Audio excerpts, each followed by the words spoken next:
Frères et sœurs, madame, messieurs, mes chers amis, bonjour et bienvenue à l'église protestante évangélique Philadelphie. Ici votre bien-aimé, pasteur Célestin Zouga. J'ai la joie aujourd'hui de partager la parole de Dieu avec vous, mes chers amis. Le titre de notre message est affiché à l'écran. Courage, les paroles de Dieu s'accompliront au temps prévu. Ce titre, mes bien-aimés, est tiré de l'évangile selon Luc au chapitre 1er, verset 20. C'est une déclaration de l'ange Gabriel à Zacharie.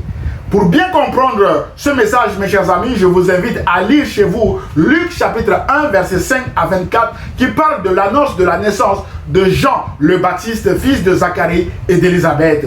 Tout au long de notre étude de ce matin, nous allons lire quelques extraits de ce texte.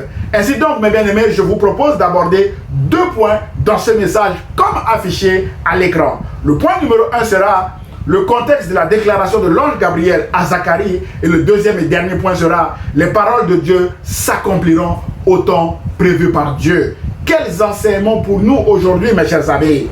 Point numéro 1, le contexte de la déclaration de l'ange Gabriel à Zacharie. Mes chers amis, frères et sœurs, qui étaient Zacharie et Élisabeth? La Bible déclare en Luc chapitre 1, versets 5 à 7, il y avait à l'époque où Hérode était roi de Judée un prêtre nommé Zacharie qui appartenait à la classe sacerdotale d'Abia. Sa femme était une descendante d'Aaron. Elle s'appelait Élisabeth. Tous deux étaient justes aux yeux de Dieu et observaient tous les commandements et toutes les lois du Seigneur de façon irréprochable. Verset 7. Ils n'avaient pas d'enfants car Élisabeth était stérile et tous deux étaient déjà très âgés. Mes chers amis, Zacharie était un serviteur de Dieu, un prêtre. Son nom Zacharie signifie littéralement l'Éternel s'est souvenu. Zacharie était marié à Élisabeth qui était une descendante d'Aaron, nous l'avons lu. Donc un couple qui servait le Seigneur de façon irréprochable, mais qui n'avait pas d'enfant parce que Élisabeth était stérile. La Bible déclare qu'ils étaient déjà avancés en âge, donc plus d'espoir pour eux d'avoir un enfant compte tenu de l'horloge biologique de la femme.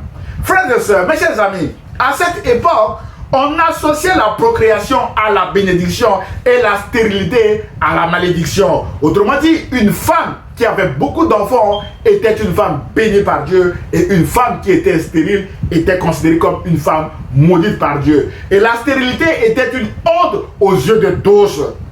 Mes chers amis, vous remarquerez qu'à la fin de notre récit, lorsque Élisabeth tombera enceinte, elle déclarera que c'est l'œuvre du Seigneur. Il a jeté maintenant un regard favorable sur moi et effacé ce qui faisait ma honte aux yeux de tous, d'après Luc chapitre 1, verset 25. Et ce qui faisait sa honte, mes bien-aimés, était sa stérilité. Voilà un couple irréprochable à l'égard de la loi, juste aux yeux de Dieu, mais qui traverse une situation difficile. Mais la bonne nouvelle est que Zacharie et Élisabeth ont continué de servir le Seigneur avec la honte de leur stérilité, mes bien-aimés dans le Seigneur. Fidélité dans le ministère, quels que soient les obstacles, mes bien-aimés dans le Seigneur. Mes chers amis, le psalmiste déclare dans le psaume 34, verset 19 que le malheur atteint souvent le juste, mais l'Éternel l'en délivre toujours. C'est ainsi qu'un jour, alors que c'était le tour de Zacharie d'assurer le service au temple, la Bible déclare en Luc chapitre 1, verset 11 à 12 que tout à coup, un ange du Seigneur lui apparut, debout à droite de l'autel des parfums. Quand Zacharie le vit, il en fut bouleversé et la peur s'empara de lui. Mon frère, ma soeur, mes chers amis, il y a des tout à coup dans la vie chrétienne. Zacharie et Élisabeth avaient pendant longtemps crié à l'Éternel au sujet de leur stérilité. Mes bien-aimés dans le Seigneur, les voilà vieux et fatigués biologiquement. Appartenant tous deux à une famille de sacrificateurs, il fallait continuer à travailler au temple malgré la honte de leur stérilité. C'était devenu probablement pour eux un rituel à accomplir pour Dieu et pour le peuple sans espérer rien de plus au sujet de leur stérilité.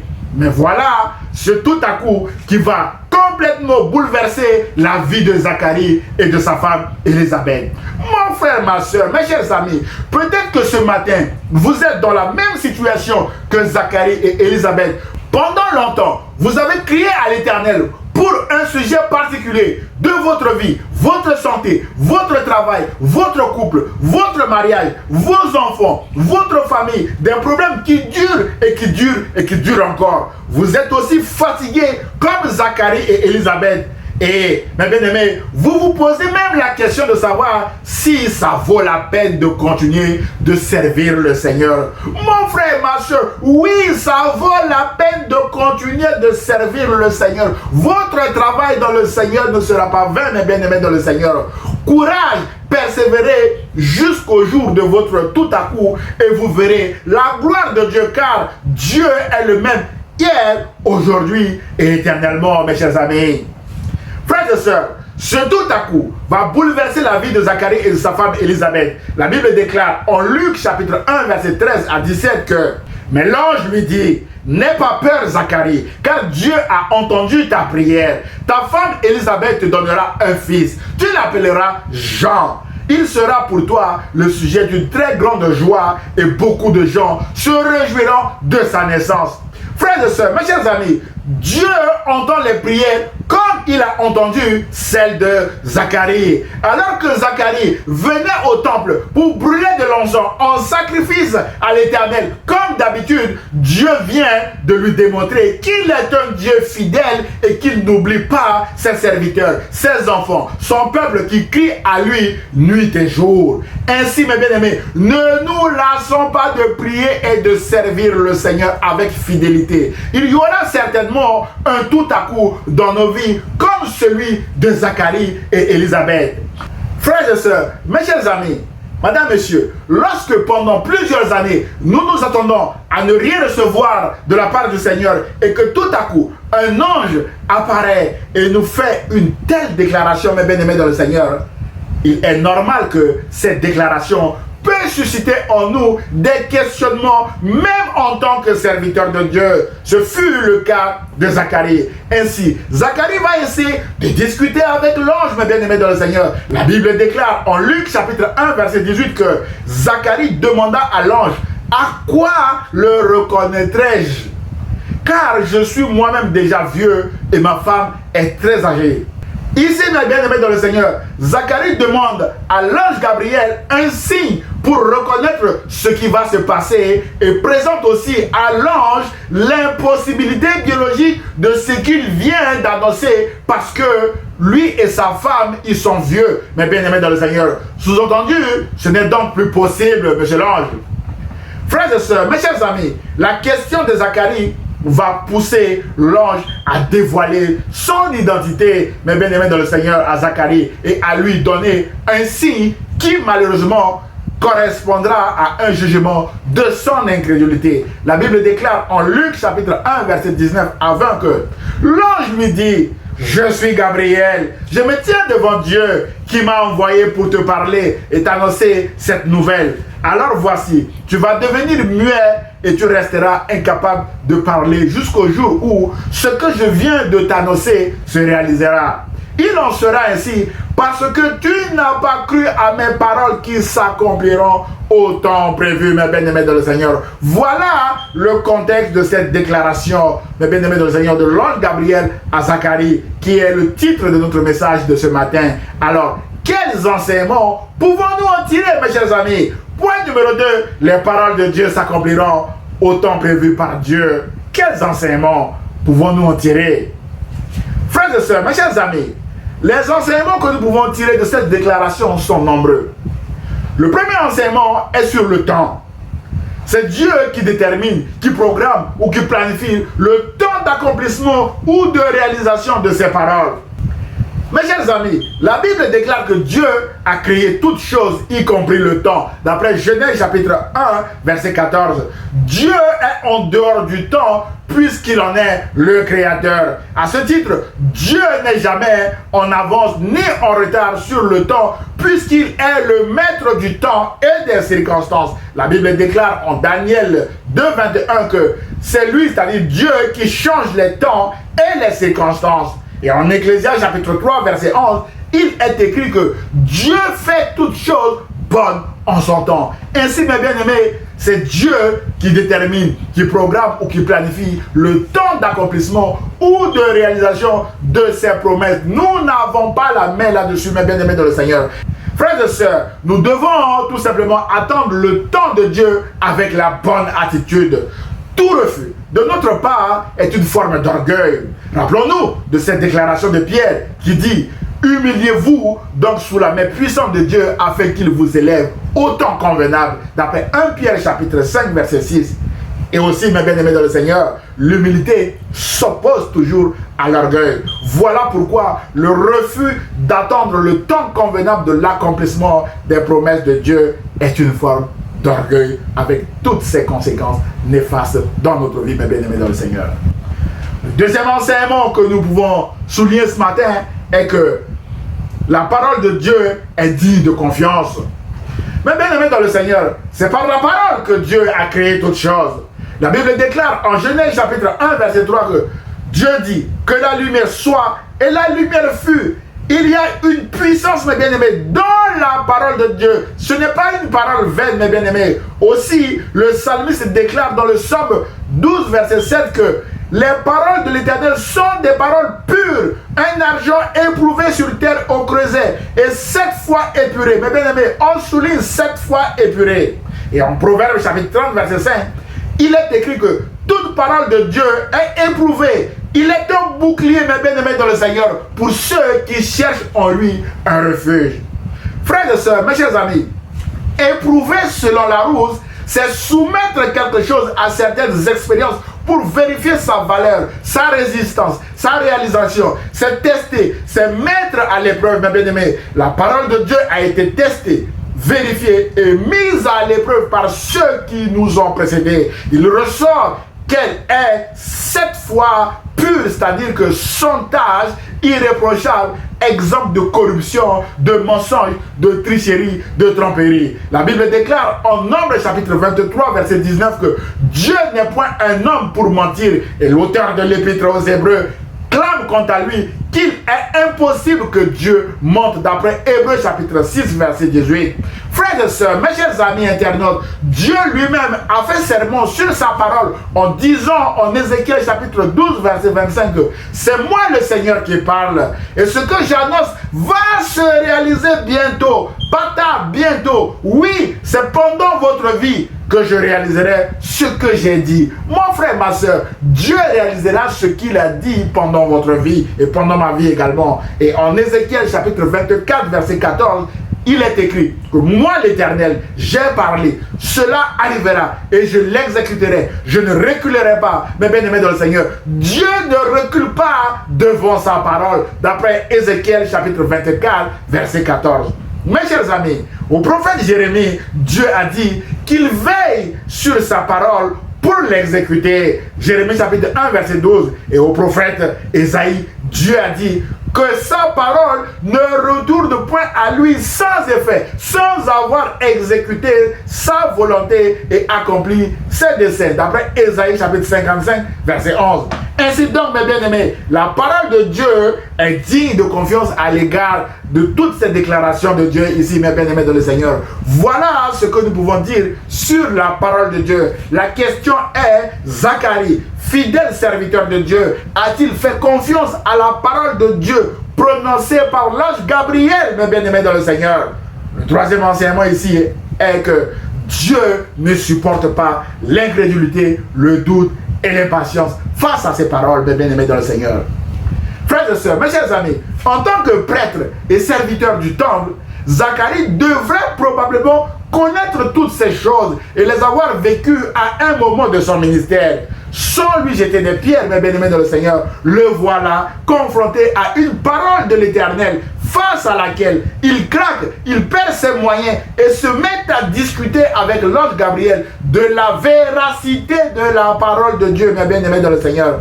Alors que l'ange Gabriel lui apparaît tout à coup et lui fait cette belle annonce, mes bien-aimés dans le Seigneur: n'aie pas peur, Zacharie, car Dieu a entendu ta prière. Ta femme Élisabeth te donnera un fils, tu l'appelleras Jean, d'après Luc chapitre 1 verset 13. Zacharie se met à discuter avec l'ange en lui posant la question suivante: à quoi le reconnaîtrai-je? Zacharie demande ici ainsi, mes bien-aimés dans le Seigneur: car je suis moi-même déjà vieux et ma femme est très âgée. Sous-entendu, l'horloge biologique de ma femme ne lui permet plus d'avoir un enfant. C'est quoi ce mensonge, monsieur l'ange? D'après Luc chapitre 1, verset 18. L'ange Gabriel va donner à Zacharie le signe demandé en lui déclarant: tu vas devenir muet et tu resteras incapable de parler jusqu'au jour où ce que je viens de t'annoncer se réalisera. Et il en sera ainsi parce que tu n'as pas cru à mes paroles qui s'accompliront au temps prévu. D'après Luc chapitre 1 verset 20.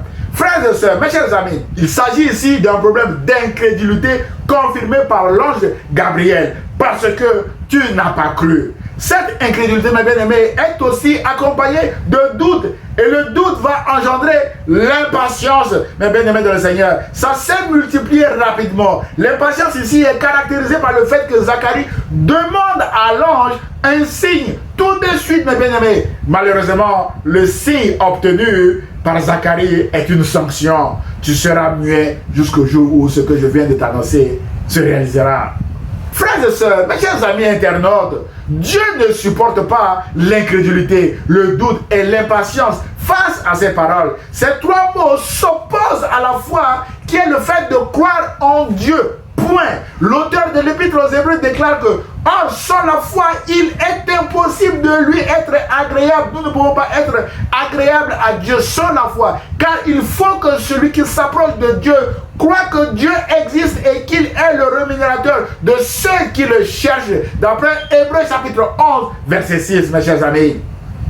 Frères et sœurs, l'incrédulité, le doute et l'impatience de Zacharie ont fait de lui un homme muet pendant plusieurs mois. J'ouvre une parenthèse ici pour souligner la dangerosité de l'impatience devant Dieu.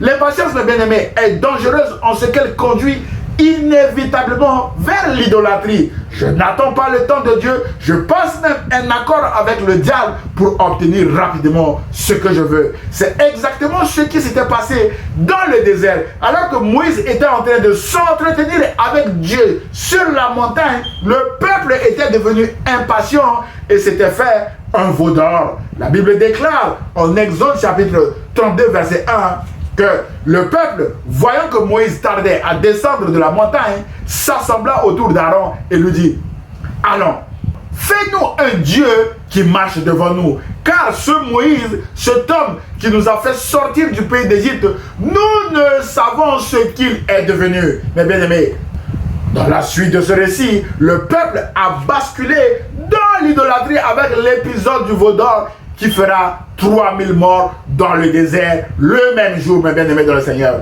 Mais la bonne nouvelle de la grâce de Dieu en Jésus-Christ est qu'à la Pentecôte, suite à la prédication de Pierre, 3000 âmes furent sauvées, mes bien-aimés dans le Seigneur, par la grâce de Dieu. Je ferme cette parenthèse.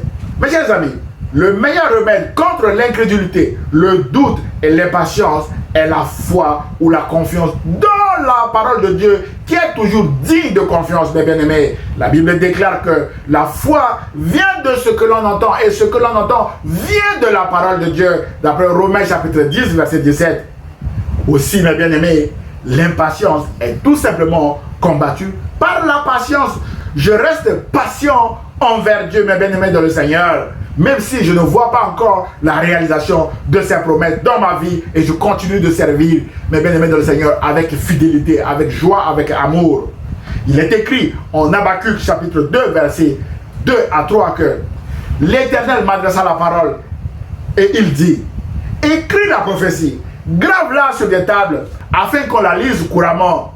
Car c'est une prophétie dont le temps est déjà fixé. Elle marche vers son terme et elle ne mentira pas. Si elle tarde, attends-la, car elle s'accomplira. Elle s'accomplira certainement. Et Jacques, mes bien-aimés dans le Seigneur, dira quant à lui que soyez donc patients, frères, jusqu'à l'avènement du Seigneur. Voici, le laboureur attend le précieux fruit de la terre, prenant patience à son égard jusqu'à ce qu'il ait reçu les pluies de la première et de l'arrière-saison. Vous aussi, frères, soyez patients, affermissez vos cœurs, car l'avènement du Seigneur est proche. D'après Jacques chapitre 5, verset 7 à 8.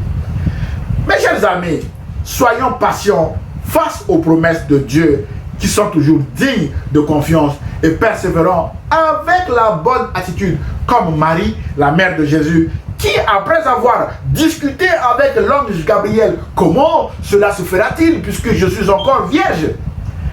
Et Marie dira tout simplement à la fin de toute cette discussion que je suis la servante du Seigneur, que ta parole s'accomplisse pour moi. D'après Luc chapitre 1, verset 38.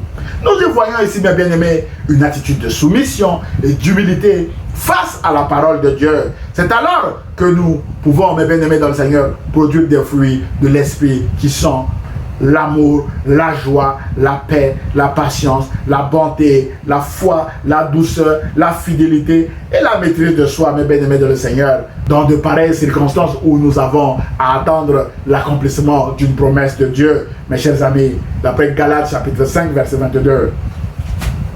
Mon frère, ma soeur, aujourd'hui encore, Dieu nous parle. Dieu nous parle à travers ce message, Dieu nous parle à travers d'autres serviteurs, Dieu nous parle à travers des paroles de connaissance et surtout à travers sa parole qui est la Bible, mes bien-aimés dans le Seigneur. Un ancien pasteur a dit, si vous ouvrez la Bible, vous ouvrez la bouche de Dieu afin que Dieu vous parle. Et si vous fermez la Bible, vous fermez également la bouche de Dieu, mes bien-aimés dans le Seigneur. Et la Bible déclare que Dieu parle cependant tantôt d'une manière, tantôt d'une autre, et l'on n'y prend point garde. Il parle par des songes, par des visions nocturnes, quand les hommes sont livrés à un profond sommeil, quand ils sont endormis sur leur couche, d'après Job, chapitre 33, versets 14 à 15. Frères et sœurs, mes chers amis, quelle que soit la forme ou le canal par lequel Dieu nous parle, rappelons-nous que les paroles de Dieu s'accompliront toujours au temps prévu par Dieu et que notre bonne attitude d'ouverture, de croyance, de patience et de persévérance nous mènera vers l'accomplissement de la parole de Dieu.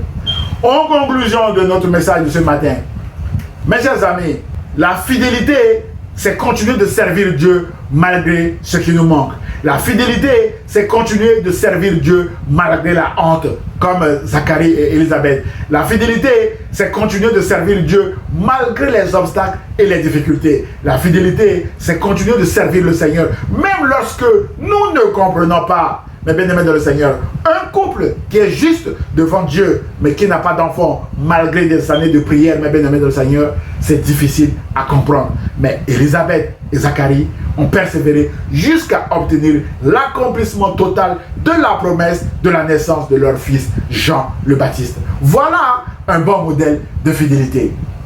Toutefois, mes chers amis, nous avons vu que le modèle de persévérance et de fidélité de Zacharie et Élisabeth est entaché des moments de doute, de questionnement, d'impatience, de discussion ou même d'incrédulité, poussant ainsi l'ange Gabriel à dire à Zacharie que tu seras muet et tu ne pourras parler jusqu'au jour où ces choses arriveront parce que tu n'as pas cru à mes paroles qui s'accompliront en leur temps. Luc chapitre 1, verset 20, d'où est tiré notre titre de ce matin.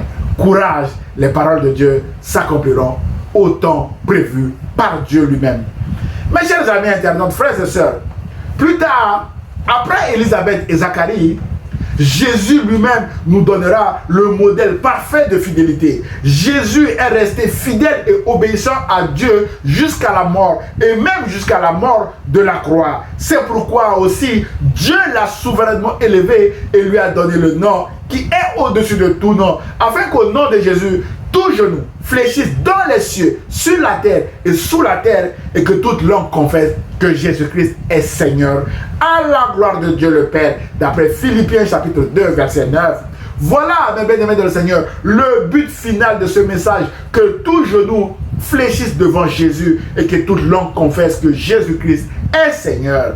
Enfin, mes chers amis internautes, frères et sœurs, toujours dans le cadre de son élévation, grâce à sa fidélité, Jésus-Christ reviendra comme roi pour juger le monde. Jésus a dit à l'église de Philadelphie en Apocalypse chapitre 3, verset 11 que je viens bientôt. Cette parole, mes bien-aimés, s'accomplira certainement au temps prévu par Dieu. La question finale de notre message de ce matin est: mon frère, ma soeur, êtes-vous prêts pour le retour de Jésus? À chacun d'entre nous, mes bien-aimés dans le Seigneur, de répondre à cette question. Que Dieu vous bénisse, mes chers amis internautes, frères et sœurs. Prions le Seigneur. Seigneur, aide-nous à croire à tes paroles qui s'accompliront au temps prévu par toi-même et à attendre avec la bonne attitude leurs accomplissements dans nos vies. Je prie au nom de Jésus et le peuple de Dieu répond Amen.